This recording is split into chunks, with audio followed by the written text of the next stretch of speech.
화를 내거나 감정의 변화가 있을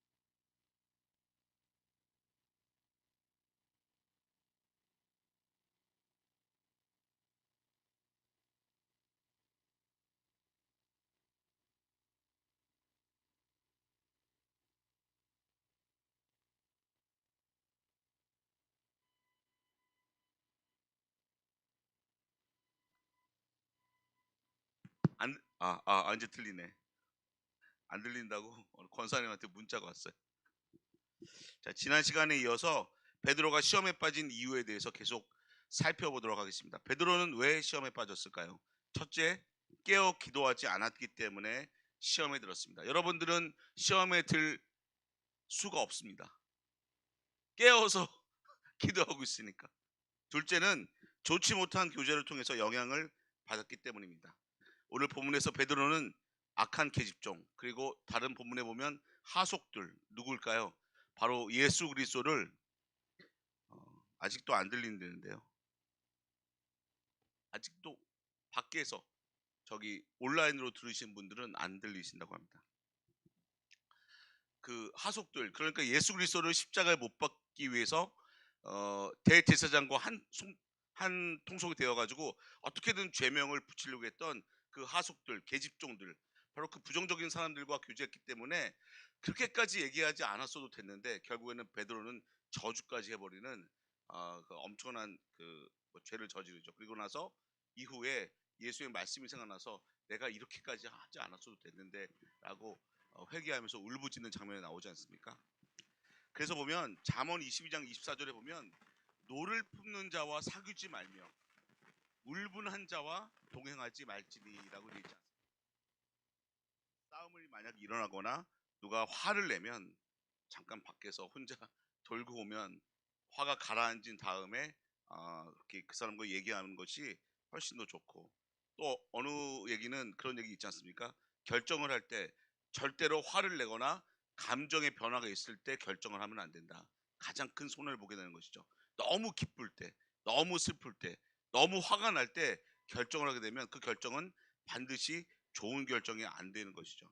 그래서 나뿐만 아니라 다른 사람과도 화가 날 때, 그리고 노를 품을 때 교제하면 안 되는 것이죠.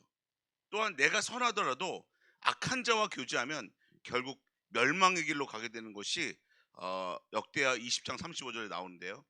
유다 왕 여호사밧이 악을 행하는 이스라엘 왕 아하시아와 교제를 했고 함께 큰 사업을 추진했지만 결국 그 배를 만드는 사업은 하나님께서 모든 배들이 부서져서 그 사업을 실패로 이끌게 됩니다.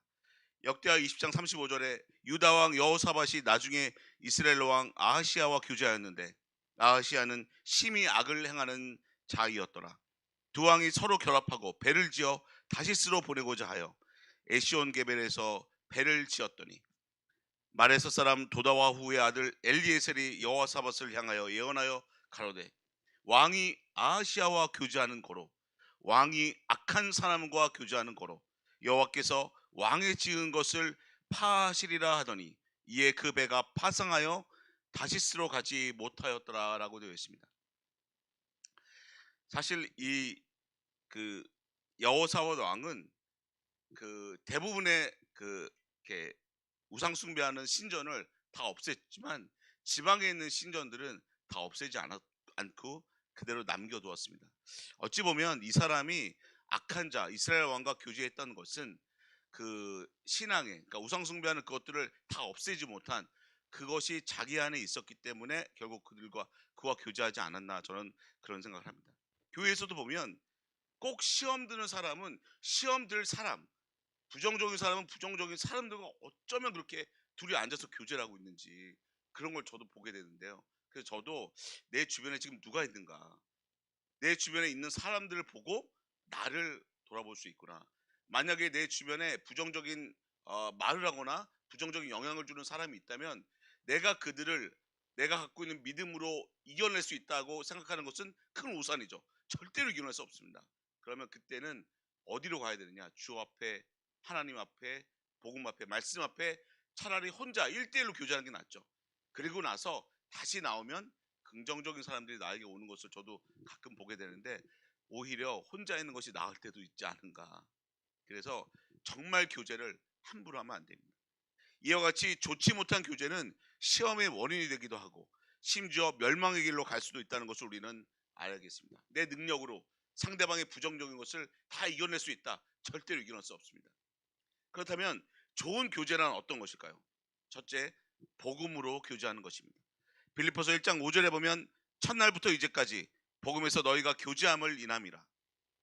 그렇게 말씀하고 있죠. 생명의 빛 대신 예수 그리스도의 말씀, 복음으로 교제하게 되면 문제와 사건을 복음의 빛으로 조명해서 부정에서 긍정으로, 원망과 불평으로, 기대와 소망으로 변하게 되고 시험에 들지 않게 되는 것입니다.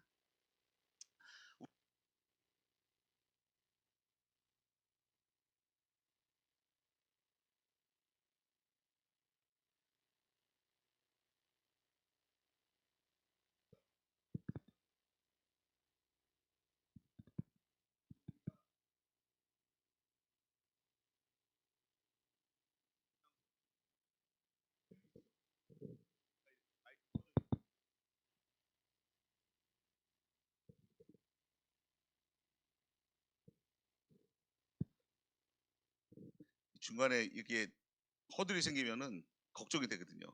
시간 내에 끝내야 되는데. 자, 둘째는 믿음의 교제, 평온과 기쁨과 위로를 주는 교제입니다. 빌레모서 1장 6절에서 7절 말씀해 보면 바울은 동역자 빌레몬이 나눈 교제는 그 바울의 동역자 빌레몬이 나눈 교제가 바로 믿음의 교제였죠. 믿음의 교제를 통해 그리스도를 믿음으로 받는 복이 얼마나 큰지 알게 되는 교제였습니다. 또한 평온과 기쁨과 위로를 주는 교제였습니다. 이러한 교제를 하게 된다면 시험에 들지 않게 되는 것이죠. 이로써 내 믿음의 교제가 우리 가운데 있는 선을 알게 하고 그리스도께 미치도록 역사하느니라 라고 되어 있습니다. 형제여, 성도들의 마음이 너로 말미암아 평안함을 얻었으니 내가 너의 사랑으로 많은 기쁨과 위로를 얻었노라 라고 되어 있습니다. 자, 오늘은 베드로가 시험에 들었던 세 번째 이유에 대해서 알아보도록 하겠습니다. 베드로는 왜 시험에 들었을까요? 셋째로 주님의 말씀에 서 있지 못했기 때문입니다. 당시 베드로는 로마의 압제로부터 정치적인 해방을 꿈꾸는 열심당원이었습니다. 세상에서 하나님의 나라를 회복할 것을 간절히 원했던 그는 자기 신념 때문에 예수 그리스도의 십자가 구속의 말씀을 십자가 구속을 당할 것이라는 것을 받아들이지 못했습니다. 예수님의 고난과 죽으심 그리고 부활하심, 그것은 예수님에게 큰 고난이었지만 베드로에게는 좀 더 다른 결의, 그러니까 긍정적인 고난이 아니라 부정적인 고난이었습니다. 내가 원하는 것을 이루지 못하고 죽으시는 예수님 바라보면서 부정적인 고난을 받게 된 것이죠. 그래서 마가복음 8장 32절에 보면 예수님께서 죽으심과 부활에 대해서 말씀하실 때 예수를 붙잡고 그렇게 하면 안 된다고 만류하는 장면이 나옵니다. 8장 32절에 보면 인자가 많은 고난을 받고 장로들과 대제사장들과 서기관들에게 버림받아 죽임을 당하고 사흘 만에 살아나야 할 것을 비로소 저희에게 가르치시되, 그러니까 비사로 하지 않고 직접적으로 예수님의 죽으심과 부활하심을 직접 얘기하는 장면이 나옵니다. 드러내어놓고 이 말씀을 하시니 그 전에는 긴가민가 했는데 실제로 그렇게 한다고 예수님 말씀하시니까 베드로가 예수를 붙들고 가나매 예수께서 그러니까 베드로가 예수를 붙들고 절대로 선생님 그렇게 하면 안 됩니다. 내가 원하는 하나님 나라는 당신이 말하는 천국이 아니라 종말론적 미래가 아니라 지금 현세 이루어져야 되는데 왜 죽으신다고 말하십니까? 라고 얘기를 하고 있는 장면이죠. 그랬더니 예수께서 돌이키사 제자들을 보시며 베드로를 꾸짖어 가라사대 사단아 내 뒤로 물러가라. 네가 말하는 것은 네 입술로 하는 것이지만 결국 사단이 붙잡고 너를 내 일을 방해하는 것이야 라고 엄청나게 호통을 치면서 혼내고 있는 장면이 나오지 않습니까? 내가 하나님의 일을 생각지 아니하고 도리어 사람의 일을 생각하는도다 하시고 무리와 제자들을 불러 이르시되 아무든지 나를 따라오려거든 자기를 부인하고 자기 십자가를 지고 나를 쫓을 것이라. 베드로는 자기 뜻을 절대로 꺾지 않았습니다. 그러므로 고난과 시련 가운데 있을 때 주님의 말씀에 올바르게 서 있다면 시험에 들지 않게 되는 것이죠. 주님의 말씀에 올바로 서 있다는 것은 나의 뜻과 고집과 나의 철학을 예수 그리스도의 복음 앞에 하나님 말씀 안에 예속시키는 것이죠. 하나님의 말씀으로 충만하여 그 뜻을 올바르게 분별할 때 시험에 들지 않는 것입니다. 또한 예수 그리스도의 십자가 구속의 은혜 안에서 말씀으로 무장할 때 시험에 들지 않는 것이죠. 하지만 이와 반대로 하나님의 말씀이 아닌 자기 생각, 자기 신념, 자기 고집에 붙잡혀 있게 되면 시험에 들게 되는 것입니다. 그렇다면 주님의 말씀에 올바르게 서 있을 때 고난과 시련 가운데 시험에 들지 않을 뿐만 아니라 어떠한 긍정적인 효과가 나타날까요? 우리 빌립보서 4장 1절을 함께 찾아보겠습니다.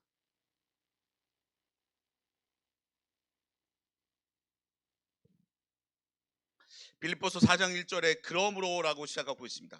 그러므로 나의 사랑하고 사모하는 형제들, 나의 기쁨이여 면류관인 사랑하는 자들아. 그러니까 나의 사랑하고 사모하는 새벽 예배 나오는 모든 성도님들, 그리고 나의 기쁨이여 면류관인 새벽 예배 나온 모든 분들, 바로 예수님께서 중보기도 하고 계신 예수님께서 지금도 이렇게 우리를 향해서 고백하고 있는 것 아니겠습니까?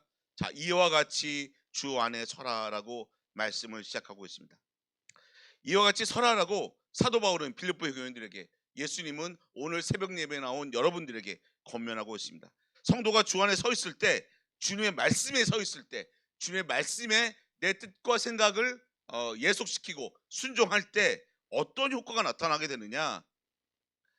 첫째, 공동체가 한 마음 한 뜻이 되어서 같은 마음을 품게 됩니다. 2절에서 주 안에서 같은 마음을 품으라라고 말하고 있죠. 주 안에 서 있을 때 공동체가 하나가 되는 것입니다. 목장이 하나가 되는 것입니다. 가정이 하나가 되는 것이고 국가가 하나가 되는 것입니다. 주 안에 서 있지 못할 때 같은 마음이 나뉘어지게 되고 교회와 모든 것들의 분열이 일어나게 되는 것이구나. 그러므로 주 안에 서 있는 것이 가장 중요한 것입니다. 둘째는 복음을 위해서 서로 돕는 삶을 살게 됩니다. 3절에서 복음에 나와 함께 힘쓰던 사람들을 도우라라고 말씀하고 있죠. 모든 좋은 것을 가르치는 자와 함께하는 것은 무엇 때문에 할 수 있는 것이냐? 주 안에 함께 있기 때문에, 주의 말씀 안에 함께 있기 때문에 그것에 동참할 수 있게 되는 것이죠. 세 번째는 항상 기뻐하는 마음을 갖게 됩니다. 4절에서 항상 기뻐하라라고 되어 있죠. 주 안에 서 있을 때, 주의 말씀에 서 있을 때 내 삶에 기쁨이 넘치게 되는 것이죠. 주의 말씀에 서 있다는 것은 천국이 나의 것으로, 오늘 내가 죽으면 갈 그곳으로 보이는 것 아니겠습니까? 그렇다면 이 세상에서 누리는 모든 겪는 모든 고난이 무슨 의미가 있겠습니까? 오늘 죽어도 나는 천국 갈 수 있습니다 라고 하는 믿음 가운데 있다면 이 고난 가운데 영원한 천국을 더 바라보게 하고 소망을 갖게 하는데 무슨 걱정이 있겠습니까? 그래서 항상 기뻐하는 마음을 갖게 되는 것이죠. 네 번째는 관용하는 삶, 용납하는 삶을 살게 됩니다. 5절에서 너희 관용을 모든 사람에게 알게 하라. 주 안에 서 있을 때 주의 말씀에 붙잡혀 있는 사람만이 관용하게 되는 것이죠. 그럴 수도 있죠. 살다 보면 그럴 수도 있죠. 뭐 그런 걸 가지고 굳이 화를 내십니까? 저도 예전에 다 그랬습니다 라고 관용하게 되면 상대방이 화를 내거나 안 좋은 일이 일어났을 때 부정적인 말을 할 때 그러면 안 되겠구나 그러면서 하게 되지 않습니까? 다섯째는 걱정, 근심, 염려 없이 오직 감사하는 마음으로 기도하는 삶을 살게 됩니다. 6절에서 아무것도 염려하지 말고 오직 모든 일에 기도와 간구로 너희 구할 것을 감사함으로 하나님께 아뢰라라고 얘기하고 있습니다. 누가 이렇게 기도할 수 있을까요? 주 안에 서 있을 때 주의 말씀에 붙잡혀 있는 사람이 바로 이런 기도와 간구를 할 수 있는 것이죠. 여섯째는 그리스도 예수 안에서 평안한 삶을 누리게 됩니다. 바로 유대인들이 가장 갈급했고 가장 원했던 샬롬의 복입니다. 7절에서 하나님의 평강이 너희 마음과 생각을 지키시리라라고 말씀하고 있죠. 여러분, 주 안에 올바르게 서 있을 때, 그러니까 주님의 말씀에 서 있을 때 고난과 시련 가운데에도 시험에 들지 않게 되는 것입니다. 사실 구원받은 사람이, 천국에 대한 확신이 있는 사람이 천국보다 못한 이 세상을 살아가는 것 자체가 고난입니다. 제가 구원 상담 끝나고 나서 구원 받으셨으니까 천국이 나의 집으로 느껴지시죠? 제가 물어봅니다. 네, 느껴집니다. 그러면 천국이 좋으세요? 여기 이 세상이 좋으세요? 100% 천국이 좋다고 합니다. 그럼 어서 가시죠. 그랬더니 그렇지만 가고 싶지는 않습니다 라고 대부분 얘기하거든요. 그렇다면 나는 고난을 맞이할 준비가 되어 있다는 것이죠. 내 고난을 통해서 천국에 가까워지고 내 고난을 통해서 천국에 같이 가고 싶은 그 한 영혼을 그리스도로 인도하는데 나는 사명을 다하겠다. 나의 삶을 다 투자하겠다라고 고백하는 것 아니겠습니까? 그렇지 않으면 우리의 고난이 무슨 의미가 있겠습니까? 바로 총 꺼버리면 되지.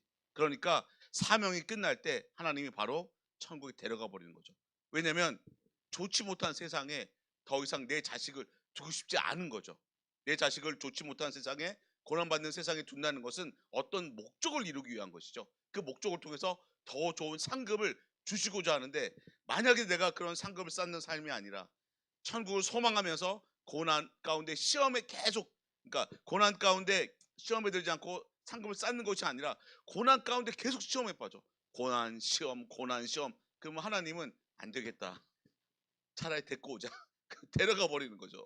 그러니까 이 세상에서 고난이 있을 때 고난에 즐거워하면서, 아까 제가 6가지 말씀드렸던 그것을 누리면서 우리가 고난을 맞이하겠죠. 그러므로 우리는 이 세상에서 살아가는 이유 또한 복음을 증거하는 증인의 삶을 살아야 되고, 세상과 구별된 예배자의 삶을 살아야 되고, 그리고 그 고난의 연속인 삶 가운데 우리가 기쁨으로 그것을 이겨내겠습니다. 만약에 고난 가운데 시험에 들게 되고 이로 인해 하나님과 멀어지고 예배를 등한히 하게 된다면 그 고난이 무슨 의미가 있겠습니까? 아무런 의미가 없죠. 천국 가는 그날까지 고난은 계속될 수밖에 없습니다. 구원받은 성도라면 누구에게나 찾아올 수 있는 고난의 통로를 깨어 기도하고 좋은 교제를 나누며 주님의 말씀에 더 가까이 가면서 통과한다면 고난의 통로가 축복의 통로로 바뀌어지는 것입니다. 하나님의 자녀된 신분으로 천국 가는 그날까지 세상에서의 고난은 계속될 수밖에 없습니다. 고난을 통해 속사람이 더욱 성장하며, 고난을 통해 한 영혼을 그리스도께로 인도하는 일에 참여하게 되며, 고난을 통해 천국에서 얻을 기업과 상급이 더욱 풍성해지는 것입니다. 로마서 8장 17절에서 18절 말씀을 읽고 마치도록 하겠습니다. 8장 17절입니다. 자녀이면 상속자이기도 합니다. 우리가 그리스도와 함께 영광을 받으려고 그와 함께 고난을 받으면 우리는 하나님이 정하신 상속자요 그리스도와 더불어 공동 상속자입니다. 현재 우리가 겪는 고난은 장차 우리에게 나타날 영광에 견주면 아무것도 아니라고 나는 생각합니다. 나는 단언합니다. 우리 함께 기도하겠습니다. 사랑과 은혜가 풍성하신 하나님 아버지, 새벽에 함께 말씀을 듣고 기도할 수 있도록 상황과 환경을 허락해 주심에 감사를 드립니다. 하나님의 백성에게도 믿음의 사람에게도 고난과 시련이 찾아올 수 있으며 이를 통해 시험이 올 수 있다는 사실을 알게 하여 주심에 감사를 드립니다. 시험을 통해 올바른 믿음을 갖게 하고 하나님의 뜻을 분별할 수 있는 과정임을 바로 알고, 시험에 든 지체가 있다면 기도로 돕고 또한 위로와 격려의 교제를 통해 시험의 때를 지혜롭게 나올 수 있도록 돕는 성산의 지체들이 되게 하여 주시옵소서. 특별히 오늘 이 시간 쇄골 접합 수술을 받고 회복 중이신 인내대 목장 김지영 권사님을 위해서 기도드립니다. 부러진 쇄골뼈가 아직 붙지 않아서 많은 통증 가운데 있고 재수술의 위험도 있으니 하나님의 능력의 손으로 수술 부위의 통증을 가라앉게 하시고, 마치 예수 그리스도의 평안의 줄로 단단히 고정되어 연합된 것과 같이 뼈가 단단히 접합되어 재수술을 하지 않도록 역사하여 주시옵소서. 이 모든 말씀 우리 구주 예수 그리스도의 이름 받들어 기도드렸습니다. 아멘. 계속해서 담임 목사님과 교회를 위해서 기도해 주시고, 교회 안에 있는 환우들과 어려움 처한 여러 형제들과 가정들을 위해서 기도해 주시고, 각자 기도 제목을 위해서 기도하는 시간을 갖도록 하겠습니다.